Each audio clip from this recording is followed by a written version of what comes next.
Walk the Walk. I'm Roy Kaunds, and today I'm at Hillsborough at the Waikowhai Walkway.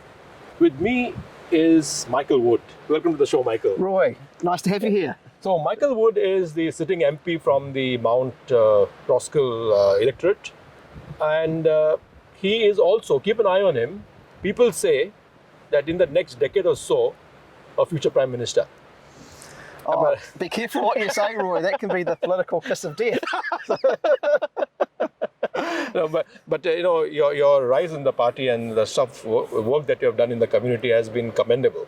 For example, let's begin with your Mt Roskill electorate, a very diverse electorate. It's probably one of the smallest electorate in terms of land area, just 23 square kilometers. And it's so diverse that you have about, I think, 39-40% Asian and about 44% Pakia. So that's one diversity there. Of course, 15% Pacific, I think. Now, besides that kind of diversity, you also have 5% of people born overseas. That's right. Yeah. Yes. And so, what a diverse electorate. How do you manage to keep everyone happy?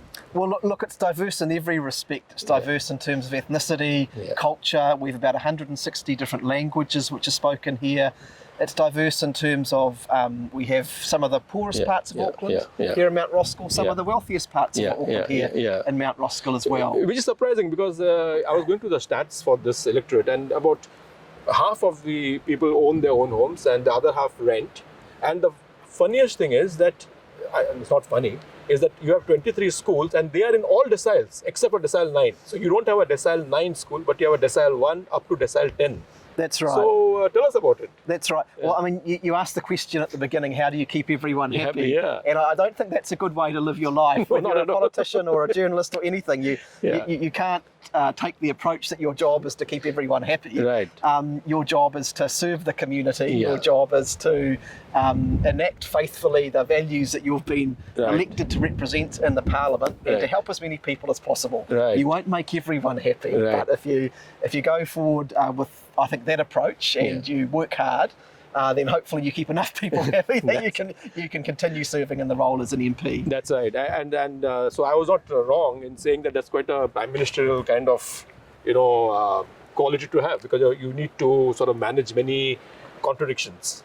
That's right. I know I'm not embarrassing or pushing you for it, but that's what is what people are looking at you as a big leader in the party in the time in the years to come. So tell us about your journey. Let's begin with your where it all started. What are those things which sort of influenced your values? So you are very passionate about your politics and your ideology. You have written some very powerful articles about your thoughts and ideas. So tell us what influenced you. I mean, how did it all begin? Well, look, I grew up in a fairly standard Kiwi household in Pakuranga, and my parents still live in the same house that I was born in around about 40 years ago.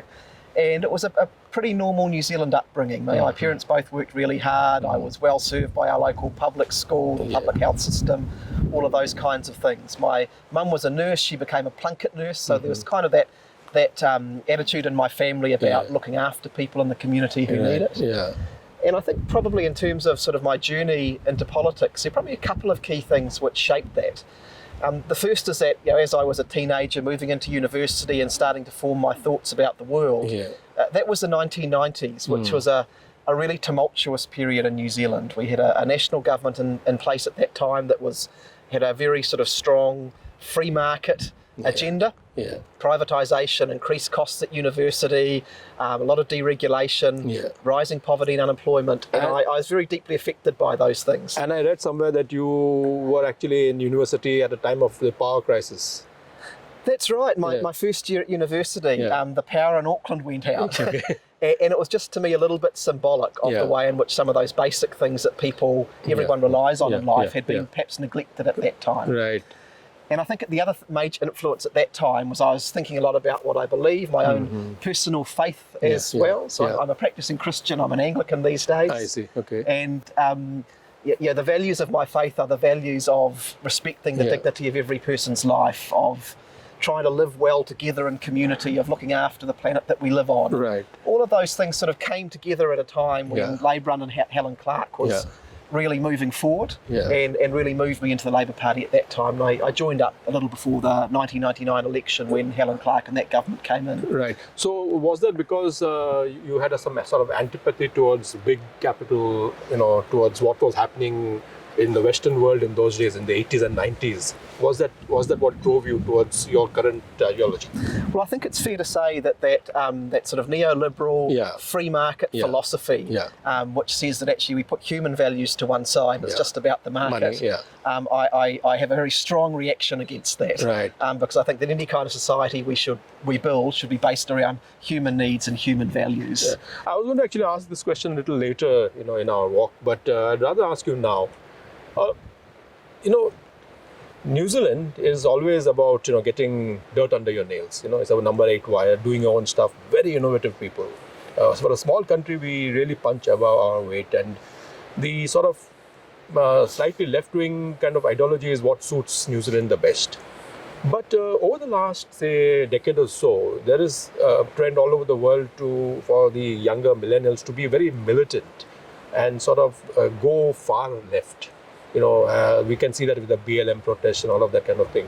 Do you think that the New Zealand left-wing movement is going too radical, or do you still believe that we are on the right path? But my grandmother often talked about her father, who was a miner in Thames in the early 20th century, and he was involved in the formation of the Labour Party at that time, and they were often accused of being extremists. And what my grandmother always said is that extremes breed extremes.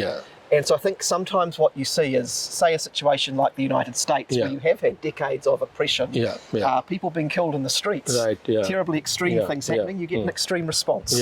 So, and I think that's understandable, and that's kind of how things work. The Labour Party that I'm part of and the social democratic politics that I believe in are actually about kind of trying to moderate that stuff and actually have a system where the state has a role in making sure that everyone's around the table and you actually then avoid the kind of extremes that can be sort of damaging in a society. So it's like the kind of William Joseph Savage school of politics. He's probably considered one of the greatest prime ministers, the first Labour prime minister in the late 1930s.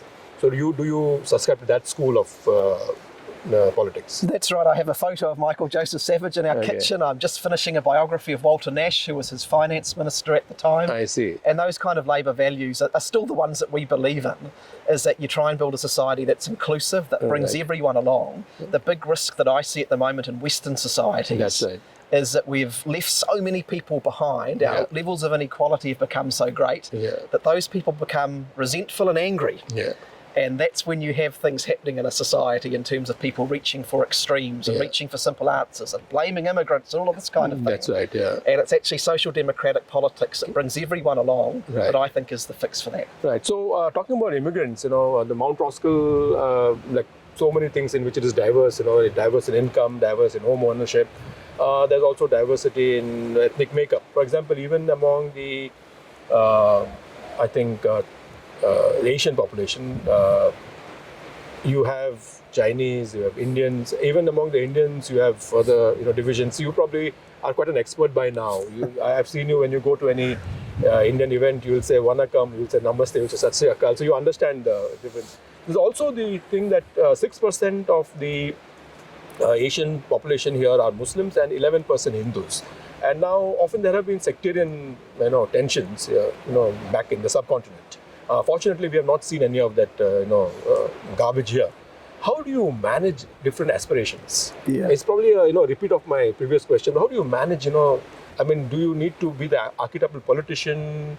Do you need to sort of address issues? How do you do it? Well, this is something I really learned from Phil Goff, who I took over as MP for Mt Roskill around. And you just have to be accessible to everyone. You can't play favourites within the community. You have to be there to listen to people, to attend the events, to to hear people out. So let me give a really pertinent example that you just referred to. A lot of controversy in the community around some of the Indian government's actions in respect of Kashmir. I do have my own personal views about that. As an MP, what I made sure I did was go and listen to people in different parts of the community and hear their arguments and support their right to express them, whatever their views were. And I think that's the way you've got to navigate that stuff. And it's one of the things about New Zealand that I've kind of got this dream that we can be the most successful multicultural society in the world. That's right. And I think we're on our way to that. We've got problems. Racism is real. We've got to deal with these issues. And I think that's what we can get to. I think that's really, the best part about New Zealand politics is that, you may be at each other's throats in Parliament, in the debating chamber, but there's no real enmity. If you see someone, you don't want to go and, strangle him or something. It's like everyone is everyone's friends. And I think there's a lot that the world can learn from that kind of political divergence of opinion. It's one of the things I do talk about in terms of our Parliament to people, is often what people see is question time at Parliament, which is the real theatrical, people yelling at each other, scoring points. That's it. It's a little bit of theatre. And some of it's real because we do genuinely believe in different things and we're passionate about that. But actually we do have a functional Parliament where people do have, and as a whip I've seen this, we actually do work across the chamber to make sure the Parliament works. Not like, say, in the United States where you see that each side is literally trying to just gridlock the whole system to stop the other side doing anything. We don't kind of have that approach in our Parliament, and I think that's a really important thing to hold on to. Because especially when they have this filibustering thing, if a person keeps talking for hours so that the time gets over and then they can't pass legislation, that kind of rubbish.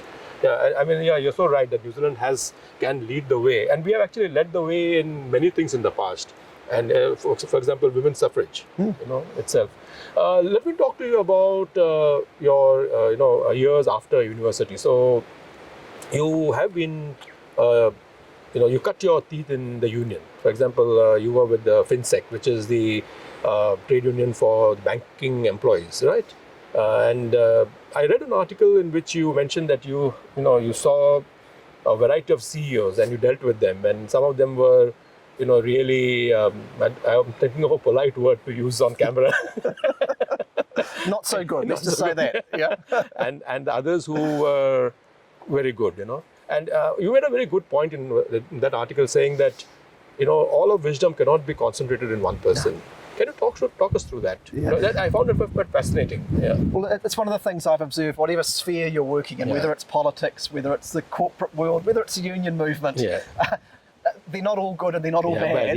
You'll find people who are effective and constructive and successful in each of those fields, and people who are in the wrong job and don't do a good job in each of those fields. And part of being in politics is, we're leaders in our community and we have to provide leadership for our country. So one of the things I've become very interested in is the study of leadership and what actually makes for effective leaders. And there's not one singular model. But Prime Minister. The Prime Minister. I mean, she is. No, I'm saying you will be the Prime Minister. I was talking about our current Prime Minister, who's going to be the Prime Minister for a really long time, Jacinda Ardern. And what's fascinating about her is she has deliberately put forward this model of leadership. We've really seen it through the events of March 15th this year and COVID this year, where sometimes people think being a leader is about being a tough guy, about being strong, about dominating people. And she's shown that effective and strong leadership can be something different. It can be inclusive, it can be kind, it can be positive, it can sort of steer away from the negative and very kind of divisive stuff. And that's an amazing model of leadership that people around the world have seen, and it's delivered great results for us. Tell us about your current role as a chief whip. We know that a chief whip is like the prefect of a school. If anyone wants leave of absence, they need to ask you. But what does the chief whip actually do? Well, the chief whip traditionally has sort of a discipline role within the caucus, which is about making sure that people are where they're supposed to be. You manage the leave system, you pull people into line if they've done something that they shouldn't. So that's a part of the role still. But more broadly, you can think of it as being a role that's about getting the best out of our team. So we have 46 MPs in the Labour caucus, all intelligent people, all ambitious people, all people with different ideas. How do you sort of harness that whole group and its variety to be an effective team and move forward? Is it like herding cats? Do you sometimes? Sometimes it is, but it's about working with each of those people, looking at what their strengths are, looking at maybe what their weaknesses are, looking at how we can develop and support them, giving them training and support. Sometimes it's pastoral support about the, it's a difficult job on your personal and family life. It's sometimes supporting people in that way. Sometimes it's around professional development. What skills do people need a bit of support around? And I find that part of the job really satisfying. And again, it goes to that notion of leadership, is how do you support people to be leaders and support a whole team of leaders to work effectively as one group and go in the same direction and pull the odd cat at the sides. So you are also the chairman of a very powerful finance and revenue select committee, right? I previously was, before I was the chief whip, I had that role, and now that's my colleague, Dr. Deborah Russell, is in that role. In that very role. Interesting job, that one. Yeah. So I actually wanted to talk to you about, there was an incident, which I read where I think if you don't have a quorum, then the meeting is cancelled, and you have people coming from all over the country to give their submissions or to talk about, any legislation which may be passed. Is there a lot of this kind of thing happening where, you get pushback from the opposition or, from colleagues? Look, sometimes it does, and it can be disappointing. So, in that example, we had 5 of our Labour members in the room. One of our people was running late. The 3 national members walked out to collapse the meeting because you needed to have 6 people there. And so they literally stood outside the door so that the meeting couldn't go ahead. And New Zealand people, Kiwis who had come in to submit to the committee, couldn't do that. And it got some media attention, and it was a really kind of negative example of how politics can be. And I don't think it came off well for the National Party.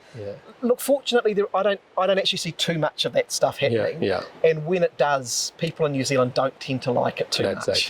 And I think that kind of is a bit of a corrective to people when they try that kind of behaviour. They want to see us, regardless of our different beliefs, kind of get on with the job, listen to people, try and move things forward in a positive way. I think that's one of the things which migrants discover when they first come to this country, that Kiwis are more or less non-confrontational. I mean, it's not that if they have to get into a scrap, they will. And I'm sure, Michael, you are the type of person who, if you have to scrap, you will. But on a good day, I don't think anyone wants to have a confrontation. Kiwis are quite famous for sort of, we say, talking in the passive voice. Instead of saying, I want you to go over there, we'll say, oh, have you thought about maybe going over there? That kind of thing. And sometimes that can be effective. Sometimes you do have to be direct. But sometimes, again, I find this as an MP. Maybe someone will come to you and they're being confrontational and aggressive. If you react in the same way, you just have a fight, no one wins. Actually, if you start asking that person some questions, understanding where they're coming from, you can sometimes make some progress. And that's a better way to be. In fact, that's, I think, one quality which you share with Phil Goff, that, under any situation, you always, don't lose your cool. I mean, we have seen a lot of argy-bargy going on, say, between David Seymour and Vincent Peters or the others.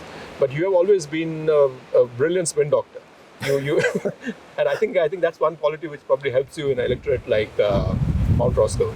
Sure. I mean, there are times when you need to stand your ground and be really firm. And sometimes if you go back in the archives, you'll see me or Phil Goff letting off a bit of steam in the House in a speech. But as I say, generally speaking, if you can listen to people, if you can be reasonable, I think that takes you a long way. It is one of my observations of New Zealanders. I have lots of people who come to my electorate office who don't agree with something I've done or something that the government's done, or they have a problem in their life and they want you to fix it and you can't. If you listen to them, if you try to be constructive, if you try and give them a bit of advice, and you do that in a genuine way, actually quite often I think those people walk out of your office thinking, hey, that's a pretty decent way of being treated, and you might have a relationship you can go forward with. So it's a much better way of being. But equally, there are sometimes you just got to stand your ground and stand on your principles and try and win the fight. And it's about trying to find the balance between those things as a politician. Now, with the Mt Roskill electorate, you have mentioned in the past that National probably dropped the ball by, standing someone who is from the ethnic minority, the Indian, that's Paramjit Parmar, who is your rival in this election. Do you think they did the right thing by going, taking the ethnic route? Because I personally, and I'm not a politician, but I have a personal opinion about that. I believe more in, the best man or the best woman for the job. What's your opinion on that? Well, look, I do think it's good for parties generally to be making sure that they are looking like the New Zealand community that we serve. And so I actually want to see more ethnic diversity across the Parliament. And that's something on our Labour list this time that's actually looking really, really positive. So I don't have a particular view about that. I think parties do need to select the best person for the community, but if we work hard with different communities, we will get people from ethnic communities coming forward through our party structures. So I don't really have a view about that. I've got a view that people should, when they want to stand in an electorate, they should do so in a positive way. That they should have some connection with the community, and good on them for having a go. But I don't have a particular view about the approach in terms of choosing people from different ethnicities. Parties should engage constructively, try and find good people, try and improve their diversity. Michael, it has been wonderful talking to you, for the last few minutes, but the wind is getting a bit up. So I think let's move to a slightly sheltered place and we'll continue our conversation. Sounds good.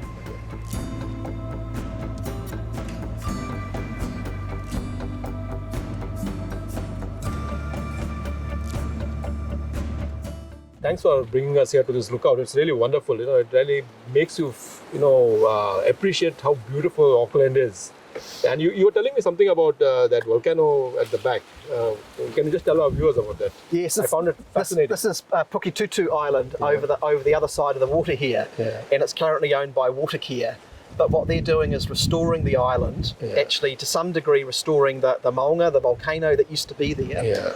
And when that work is done, which will take 10 or 15 years, it'll be opened up as a new regional park for all Aucklanders to be able to visit and enjoy. It's a really exciting project. But this whole area around Waikowhai, the bush on this side of the harbour, this is my happy place. Where I come for walks in the morning, I come to clear my head, just to look at the bird life and really kind of chill out and get a sense of perspective. It's fascinating that how Auckland has so many parks right in the middle of the city, heart of the city. You just leave your house and in a few minutes you're in a park. Anywhere you go in the entire city. So what's your vision for Auckland? My vision for Auckland is that we can be the most successful multicultural city in the world, that we can be the place that showcases how different communities, different cultures can live well together and learn from one another. I think we're on the road to getting there at this stage, but there's lots of work to be done. And you reckon Mt Roskill is a microcosm of that? Absolutely, What Auckland will go on to become? Well, we're the most diverse electorate in New Zealand, and I think that is a sign of the future. And look, we do it pretty well here. People actually, for the most part, value living with people who come from different cultural perspectives, and it adds to the richness of this place. And I don't just sort of mean in the sort of surface ways like, I enjoyed watching that cultural performance, or I enjoy the Indian food shop down the road. Those things are great, but it's actually richer and deeper from that. When you actually learn about different traditions and practices from different cultures, you learn about different worldviews. It enlarges you as a person. That's right. That's certainly been my experience. And I think that's my issue with some politicians, that it's just all tokenism. Just putting on a hat or a turban from some other community does not actually enrich your experience. It's just tokenism. And I think that's one thing where you have sort of steered quite a nice course, because I see you in almost all ethnic functions, not only Indians, but you're there everywhere, and you're well liked and respected by everyone.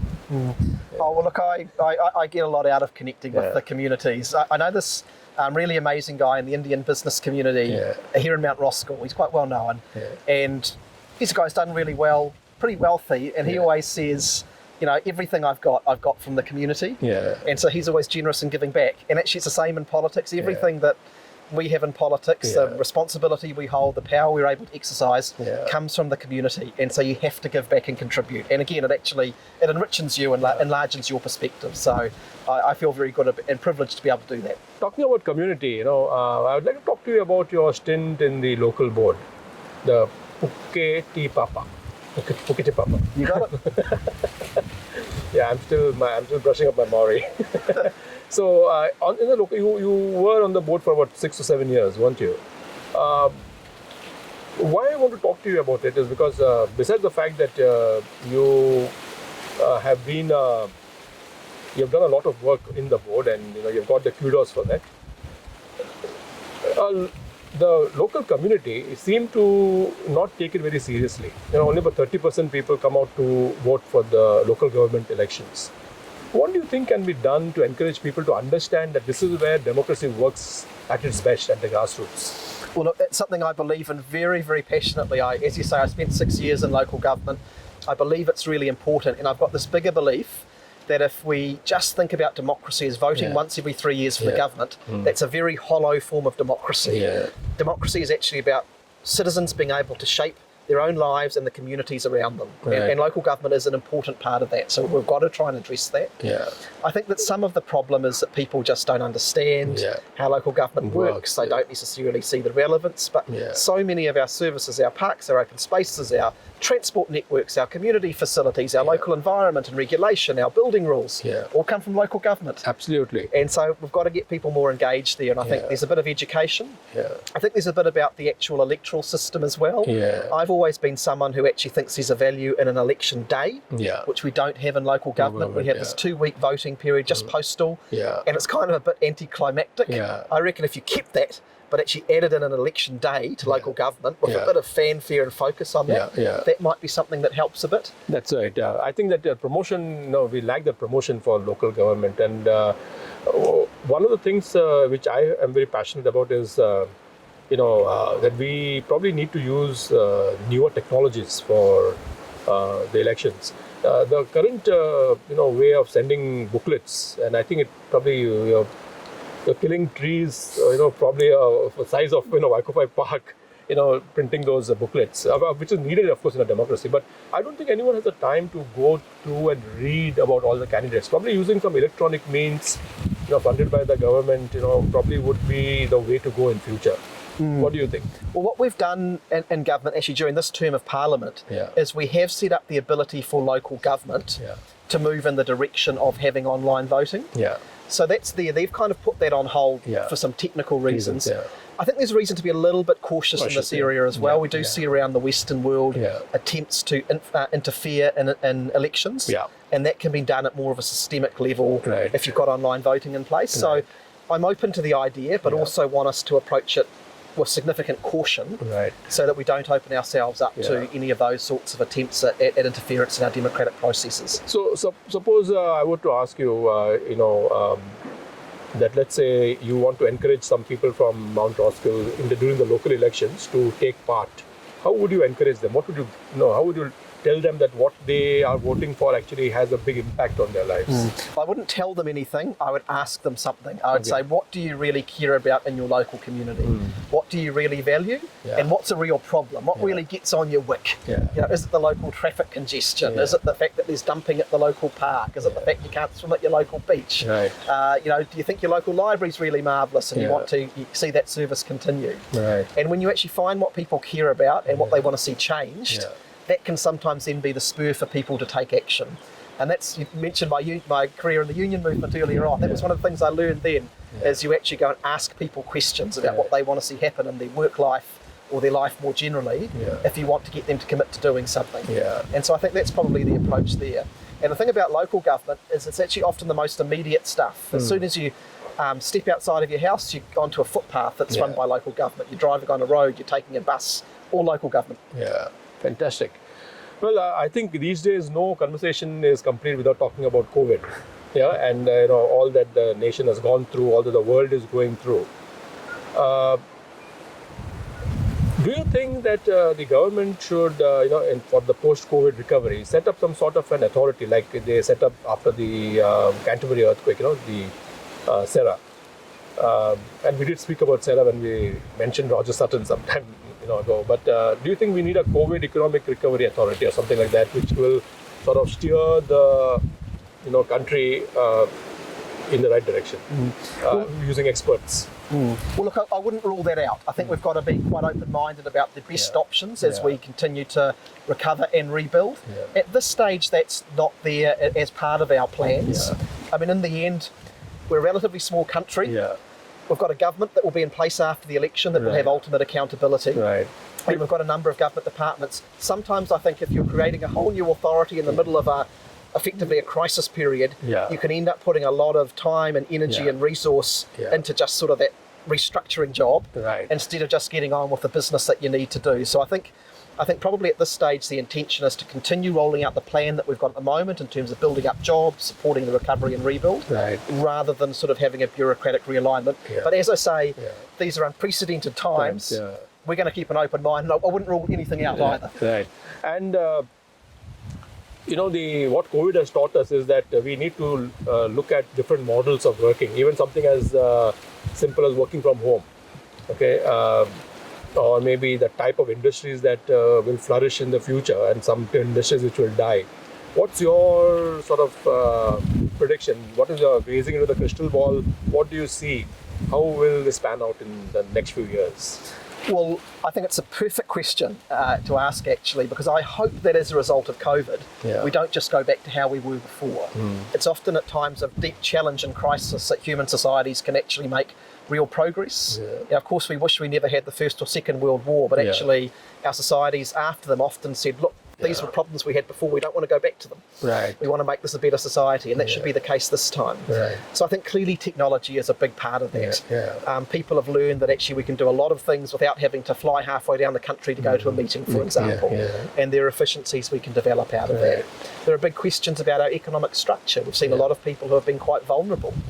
We've seen that our frontline workers who we've totally relied upon are often some of the most poorly paid workers in our society. That's something we should change as a result of this. That's right. We've seen the importance of our international connections. We've also seen the need maybe to be a bit more self-sufficient in terms of our economy and what we can produce here. That's it. So all of these things we're going to be looking at really closely. We are at the moment to make sure that we have a resilient and inclusive economy afterwards. Fantastic. So, Michael, it was wonderful talking to you. We spoke on so many topics, and you were quite frank, and as usual, you were very open about your views. And thank you so much, and really appreciate you coming on the show. It was wonderful talking to you. Really enjoyed having you here in beautiful Waikofa and Mount Roskill. Thank you so much.